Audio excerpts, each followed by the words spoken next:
ముఖ్యమంత్రి గారు కూడా చాలా వివరణ ఇచ్చారు. ఈ సందర్భంగా నాకు ఒకటి సూచన చేయాలనిపిస్తూ ఉంది. ఇప్పుడు ఈ రాష్ట్ర ప్రయోజనాలకు సంబంధించిన అంశం ఇది, కృష్ణా జలాలు. అలాగే అటు కూడా మన ఆంధ్రప్రదేశ్ కూడా మన తెలుగు సోదరులే.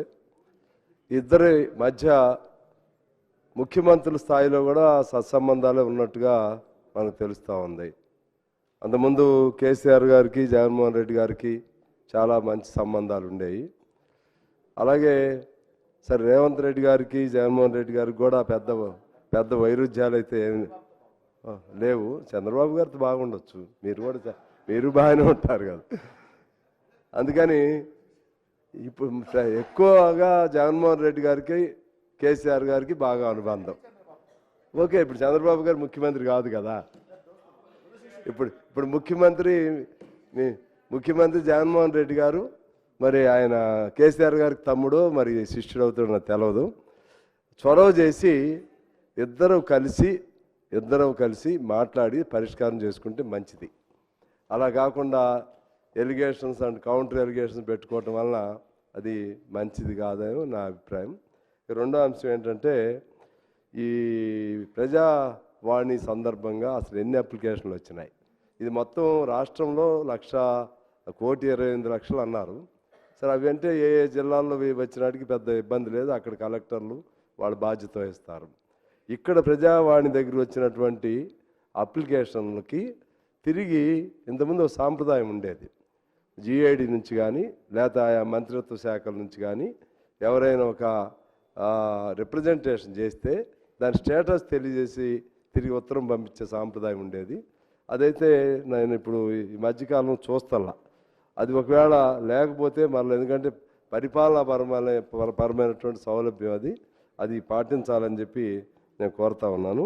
ఒక్క మాట చెప్పి నేను సెలవు తీసుకుంటాను. ఇంతకుముందు కొన్ని అంశాల మీద ప్రస్తావన చేశాం. ముఖ్యమంత్రి గారు నోట్ చేసుకున్నాము అని చెప్పారు. వాటి మీద కొద్దిగా సీరియస్గా తీసుకుని మీరు అన్ని పాయింట్ టు పాయింట్ ఇక్కడ వివరణ ఇవ్వాల్సిన పని లేకపోయినా మీరు మీ అధికారులు రాసిన దాన్ని మీరు గమనంలో తీసుకుని వాటి పరిష్కారానికి నేను చేసినటువంటి ఆరోపణలపైన విచారణ చేయించడానికి ఇవన్నీ కూడా మీరు సిద్ధపడాలని చెప్పి కోరుతూ, ఆఖరిగా మా దగ్గర స్పాంజ్ ఐరన్ అని అంటే ఎన్ఎండిసి ఒకప్పుడు దక్షిణ భారతదేశంగా దక్షిణాసియాలోనే పెద్ద పరిశ్రమ, అది 500 ఎకరాలు ఉంటుంది. అది ఎన్ఎండిసి తీసుకుని ఇప్పుడు క్లోజ్ వేసి చేయడానికి ప్రయత్నాలు చేస్తూ ఉన్నారు. అది బయ్యారంలో ఉన్నటువంటి ఐరన్ ఓర్ని బేస్ చేసుకుని అక్కడి నుంచి అది రా మెటీరియల్గా పనికొస్తుందనే దాంతో ఆ స్పాంజ్ ఐరన్ అప్పుడు ప్లాన్ చేశారు. ఇప్పుడు దయచేసి అటు బయ్యారం, మనకేమో విభజన చట్టంలో బయ్యారం స్టీల్ ప్లాంట్ ఇస్తామని చెప్పి అంగీకరించబడింది. అది కూడా అడుగు ముందుకు పట్టలేదు. ఉంటే స్టీల్ ప్లాంట్ అన్నా రావాలి, లేకపోతే ఆ బయ్యారం ఐరన్ ఓర్ని ఈ స్పాంజ్ ఐరన్ అంటే ఎన్ఎండిసి ఆధ్వర్యంలోని స్పాంజ్ ఐరన్ ప్లాంట్కి లింకప్ చేయటం ద్వారా రెండు ప్రాంతాలను కూడా బతికించే చర్య తీసుకుంటే కొన్ని వేల మందికి తెలంగాణలో ఉపయోగంలో వస్తుందని, ఉపాధి కల్పించబడుతుందని నేను గౌరవ ముఖ్యమంత్రి గారి దృష్టికి తీసుకెళ్తూ ఈ అంశాలపైన శ్రద్ధ పెట్టాలని చెప్పి కోరుతా ఉన్నాను. There are no amendments to the motion of thanks to the address by the Governor. The question is that the following motion moved by Sri Vemula Veeresham and seconded by Sri N.M. Srinivas Reddy is before the House. That an address be presented to the Governor as follows.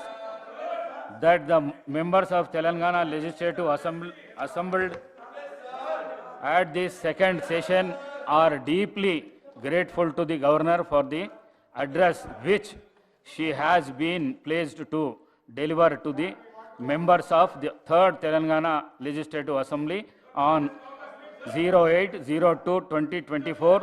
Those who are for the motion, please say aye. Those who are against, please say no. Ayes have it. The motion is carried.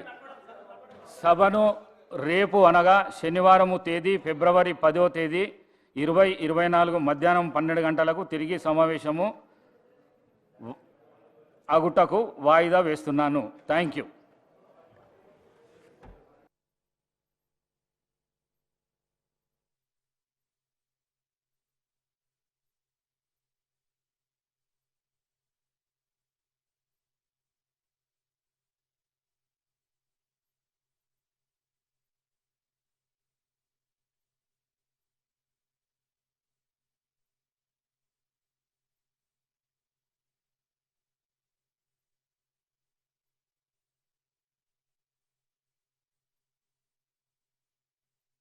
అధ్యక్ష, ఇవాళ ఒకరి మీద ఒకరు అనుకోవడానికి కాదు.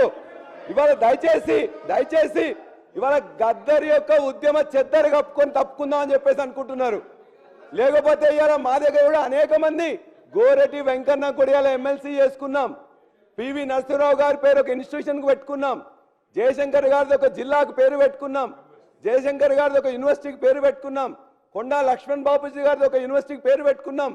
అనేక ఉద్యమ నాయకుల్ని లేకపోతే సిద్ధాంతకర్తల్ని తెలంగాణ వాదుల్ని ఇవాళ అద్భుతంగా గౌరవించుకున్నది ఇలా తెలంగాణ ప్రభుత్వం. ఇవాళ వారు చెప్పారు, శంకరమ్మ గారు శ్రీకాంతాచారి తల్లికి మీరు గౌరవం ఇవ్వలేదని. మేము పోటీలో నిలబెడితే ఆ పోటీలో వద్దు అని చెప్పేసి ఉత్తమ్ కుమార్ రెడ్డి గారిని ఆ రోజున రిక్వెస్ట్ చేసినాం. కానీ ఎవరండి, మీరే కదా పోటీ చేసి ఇలా శంకరమ్మ గారిని ఓడించి అగౌరవపరిచింది. ఇవాళ మమ్మల్ని అడుగుతుంటే ఎట్లా? అదేవిధంగా మీరు చెప్పారు జయ జయ తెలంగాణ రాష్ట్ర గీతం లేదని. ఆ రాష్ట్ర గీతం కాదు, ఇలా 4 కోట్ల ప్రజల యొక్క ప్రతి నాలుక మీద కూడా తీసుకొచ్చింది, రికార్డ్ చేసింది, వినిపించింది, పాడింది ఇలా బీఆర్ఎస్ పార్టీ, టీఆర్ఎస్ పార్టీ. ఆ జయ జయ తెలంగాణను రాష్ట్ర గీతం చేయాలని చెప్పేసి అనుకున్నా కూడా రచయిత గారు అది 10 జిల్లాలని చెప్పేసి ఉన్నది, కొన్ని ఉన్నాయి కాబట్టి కొన్ని యాక్సెప్ట్ చేయలేదు కాబట్టి రాష్ట్ర గీతం అవసరం లేదు, మనకు జాతీయ గీతం ఉందని చెప్పేసి అన్నాం తప్ప ఏనాడు వారిని మేము అగౌరవపరచలే. ఆ పాటను తీసుకుంది మేము, రికార్డ్ చేసింది మేము అని చెప్పి మీకు తెలియజేస్తున్నాం. అధ్యక్ష, రాజముద్రలో నిన్నే మీరు చెప్పారు, ఇవాళ ప్రసంగంలోనే రాస్తూ ప్రసంగంలో మాట చెప్పారు. ఏమని? ఇవాళ హైదరాబాద్ వైభవాన్ని చూపిస్తాం, తెలంగాణ వైభవాన్ని, చార్మినార్ని గొప్పగా చూపిస్తాం అని చెప్పేసి.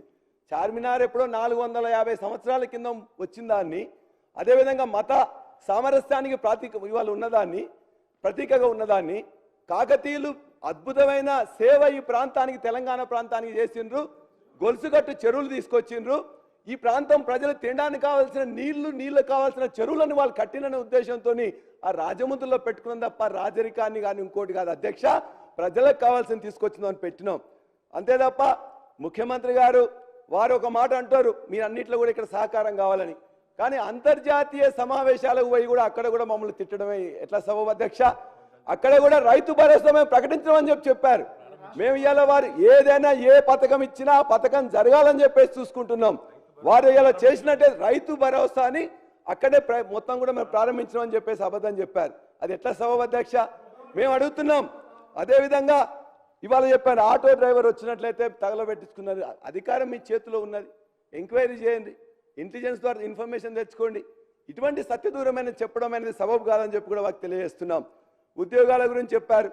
ఇవాళ నర్సులు కానీ, సింగరేణి కానీ ఇవాళ ఇచ్చే 15,000 ఉద్యోగాలు, పోలీసు కానీ ఎప్పుడు నోటిఫికేషన్ ఇచ్చిన అధ్యక్ష? ఎప్పుడైనా పోలీస్ డిపార్ట్మెంట్లో ఇప్పటివరకు 32,000 ఉద్యోగాలు మేము ఇచ్చినాం. ఏ రోజు ఇబ్బంది రాలే. 6 లేక 7 విద్యా సంస్థలు ఇలా హెల్త్ డిపార్ట్మెంట్ కానీ, సోషల్ వెల్ఫేర్ కానీ, మొత్తం కూడా అనేక ఇతర డిపార్ట్మెంట్స్లో అన్ని కూడా ఒకటే ఒక సమస్య, గ్రూప్ 1 సంబంధించింది 500 ఉద్యోగాలకు సంబంధించింది వస్తే దాన్ని రాద్ధాంతం చేసి ఇవాళ మొత్తం కూడా మమ్మల్ని బదనాం చేసి ప్రచార పటాటోపంతో మమ్మల్ని అందరినీ ఇబ్బంది పెట్టే ప్రయత్నం చేసింది తప్ప 1,60,000 ఉద్యోగాలు ఒక చిన్న తప్పు కూడా జరగలేదు అధ్యక్ష. ఇవాళ ఇచ్చే ముఖ్యమంత్రి గారు రేపు ఇచ్చే 15,000 ఉద్యోగాలు కూడా మేము నోటిఫికేషన్ ఇచ్చి, మేము పరీక్ష పెట్టి, మేము టెస్ట్ చేసినవి మాత్రమే రేపు వచ్చాయి. అయినా పర్వాలేదు, ఇది ప్రభుత్వం కాబట్టి ఖచ్చితంగా నడుస్తుంది. కనీసం దాన్ని వారు ఒప్పుకుంటే మేమందరం కూడా సంతోషపడేటోళ్ళం. అంతేకాదు అధ్యక్ష, మేము అనేది ఇవాళ పేర్లు పెట్టలేదు, ఇంకోటి పెట్టలేదు మేము అనలేదు అధ్యక్ష. వారి నాయకుడు రాహుల్ గాంధీ గారే చెప్పారు, ఉత్తరప్రదేశ్ ప్రభుత్వంలో అనేక ప్రభుత్వాలు కూడా అంతకుముందు బీజేపీ ప్రభుత్వం పేర్లు మారుస్తుంటే రాహుల్ గాంధీ గారే చెప్పారు, ఇవాళ పేర్లు మార్పు వలన, బిల్డింగ్ల మార్పు వలన ఇవాళ అభివృద్ధి అనుకుంటే కాదు అని చెప్పింది. కాబట్టి మీ రాహుల్ గాంధీ గారు చెప్పిందే దయచేసి విని పేర్లు మార్పు కాదు మిగతాది మార్చాలని చెప్పేసి మేము అడుగుతా ఉన్నాం. అంతేకాదు సచివాలయం వారు చెప్పారు పూలే గారి పేరు పెట్టామని. భారతదేశంలో 29 సచివాలయాలు ఉంటే 29 సచివాలయాలు ఉంటే ఒకే ఒక్క సచివాలయానికి తెలంగాణ సచివాలయానికి పేరు పెట్టింది బిఆర్ అంబేద్కర్ గారి పేరు పెట్టింది కేసీఆర్ గారి ప్రభుత్వం. వారు చెప్పారు మీ దగ్గరికి అందరు ఎమ్మెల్యేలు వస్తున్నారు, ఆ ఎమ్మెల్యేలు అందరూ కూడా వస్తే మీరు భయపడకండి, నేను కూడా అందరిని రిసీవ్ చేసుకుంటా అని చెప్పేసి ఇదే సభలో ఇంతమంది ఎమ్మెల్యేలు నిజంగానే వారిని కలిశారు. నలుగురు కలిశారు, ఇంకోరు ఇద్దరు కలిశారు. వారు ఏం చెప్పారు? నాకు అందరూ సమానమే, ఎమ్మెల్యేలు సమానమే, ఎంపీలు సమానమే, ఎమ్మెల్సీలు సమానమే, అన్ని పార్టీల వాళ్ళు కూడా నాకు సమానమే అని చెప్పారు. అవును, మరి ఎవరికి ఎందుకు ప్రోటోకాల్ గెలిచిన ఎమ్మెల్యేలకు ఇవ్వట్లేదు అధ్యక్ష?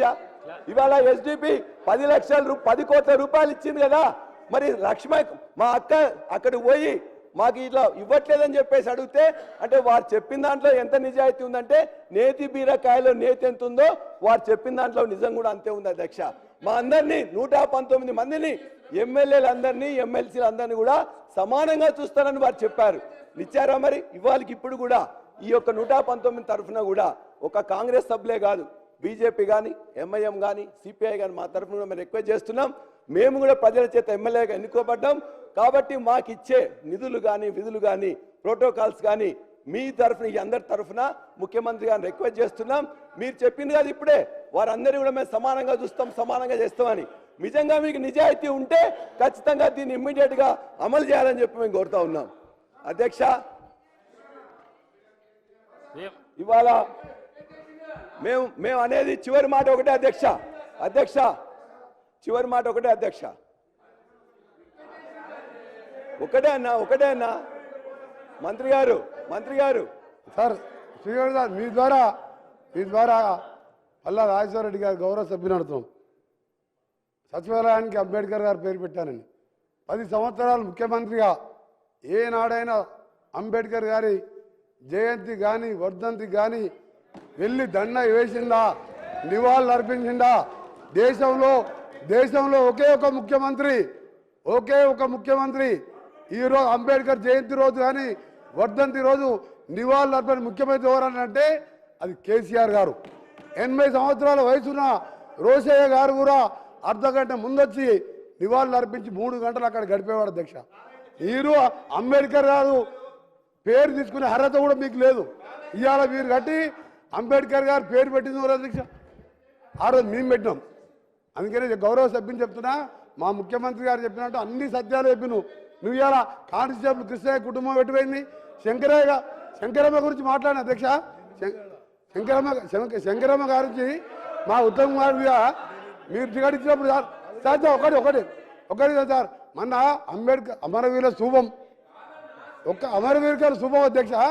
ఎంత అవమానం అంటే స్థూపం ఓపెనింగ్ ముందు రోజు బుల్లెట్ ప్రూఫ్ కారు 2 గన్మెన్ ఇచ్చి పంపించారు అధ్యక్ష. మేమందరం అనుకున్నాం రాజ్యసభనా ఎమ్మెల్సీనా ఇతరుని.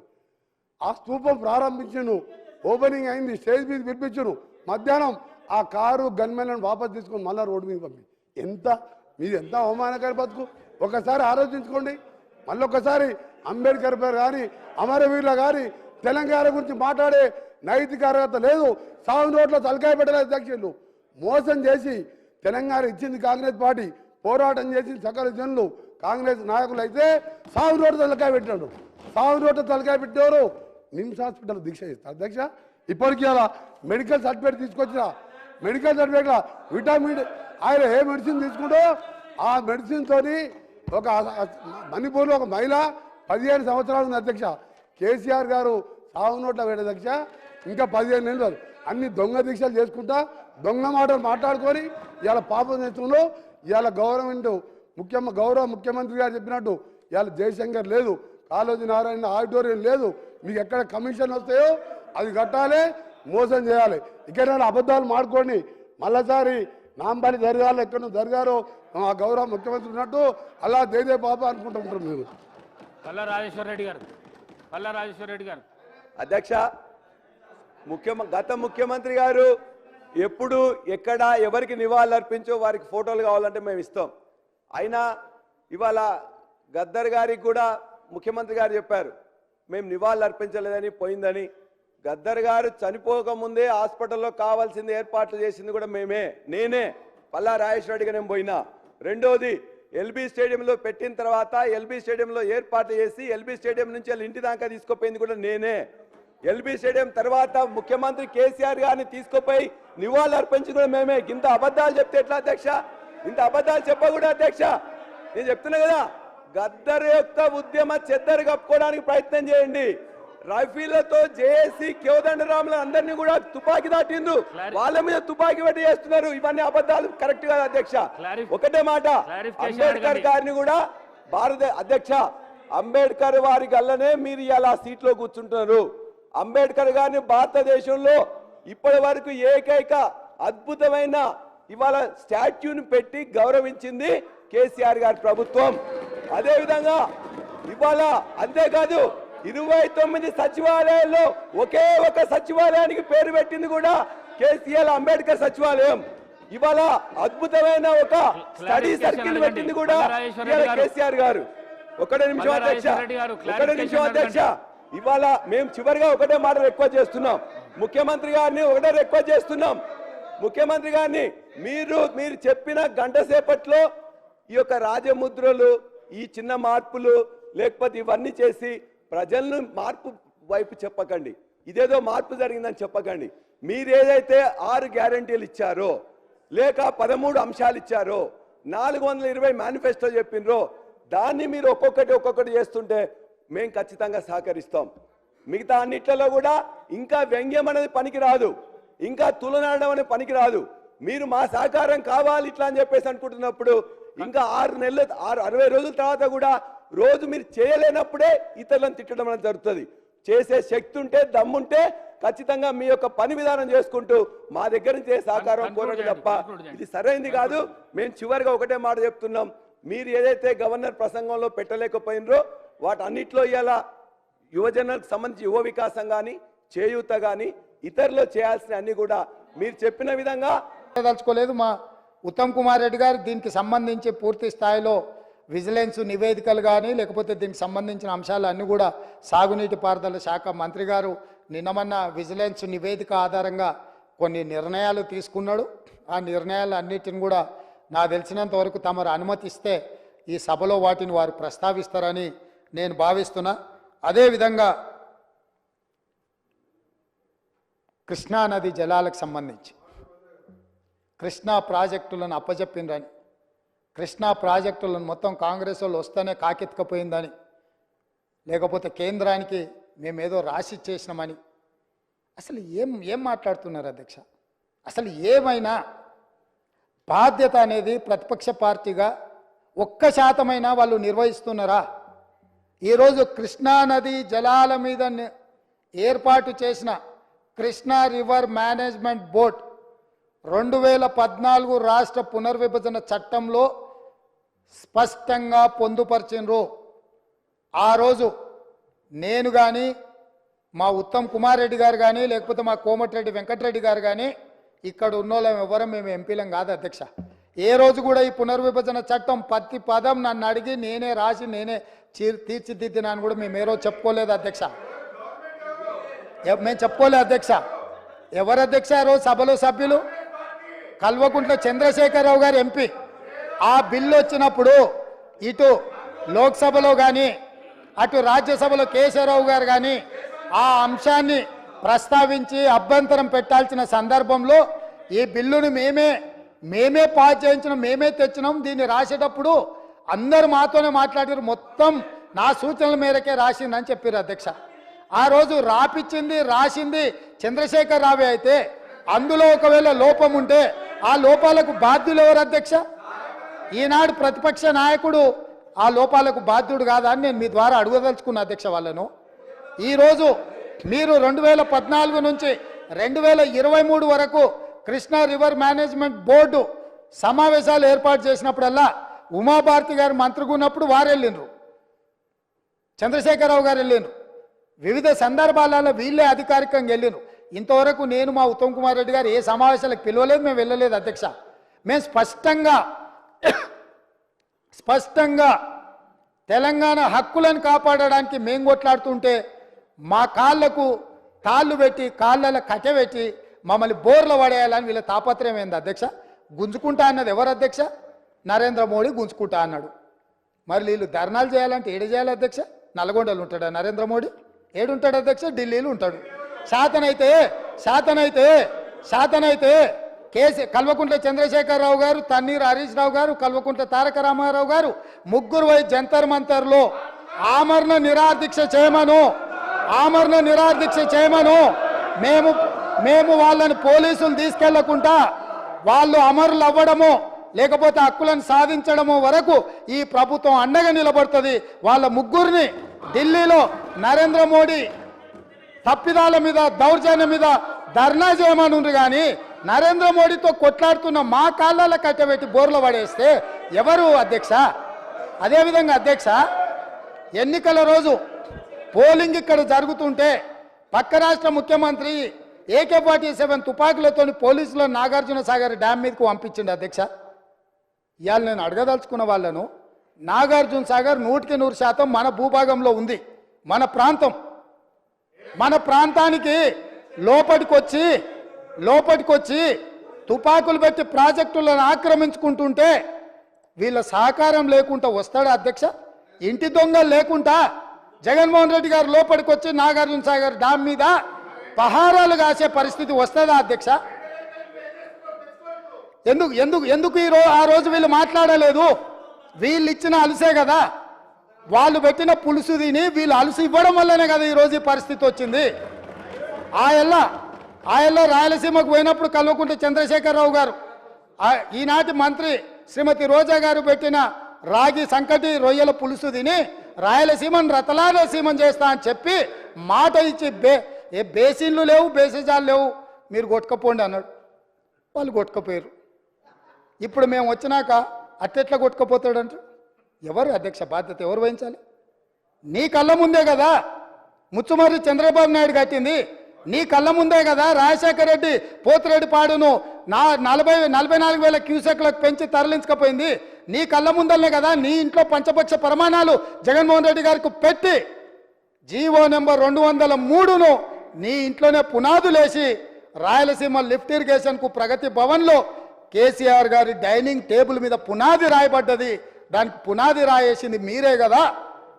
8 TMCలు పర్ డే తరలించకపోవడానికి అనుమతి ఇచ్చింది, టెండర్లు పిలిచింది, కాంట్రాక్టులు అప్పచెప్పింది, పనులు పూర్తి చేసింది మీరు అధికారంలో ఉన్నప్పుడే కదా అధ్యక్ష. మీరు మొత్తం కృష్ణానది జలాలు మహారాష్ట్ర కర్ణాటక దాటి మహబూబ్ నగర్ జిల్లాలో జూరాల నుంచి పాలమూరులో కలంపూర్లో ఎంటర్ అయి తుంగభద్ర నదిలో వచ్చే నీళ్లు, తుంగభద్ర నుంచి వచ్చిన సుంకేశ్లకు వచ్చిన నీళ్లు, సుంకేశ్ల నీళ్లు జూరాల నీళ్లు కలిసి ప్రయాణమై పాలమూరు జిల్లా నుంచి మొదలై రాయలసీమలకు పోయి నంద్యాల నుంచి తిరుక్కొని శ్రీశైలం ప్రాజెక్టు మీదకి వచ్చినప్పుడు శ్రీశైలం ప్రాజెక్టు కొంత తెలంగాణలో ఉంటే కొంత ఆంధ్రాలో ఉంది అధ్యక్ష. అంతకుముందు ప్రాజెక్టు లేవు. అంతకుముందు పోతిరెడ్డిపాడు 11,000 క్యూసెక్స్ ఉండే, అది 44,000 క్యూసెక్స్కి పెరిగింది. అంతకుముందు లేని రాయలసీమ లిఫ్ట్ ఇరిగేషన్ ఇవ్వాలా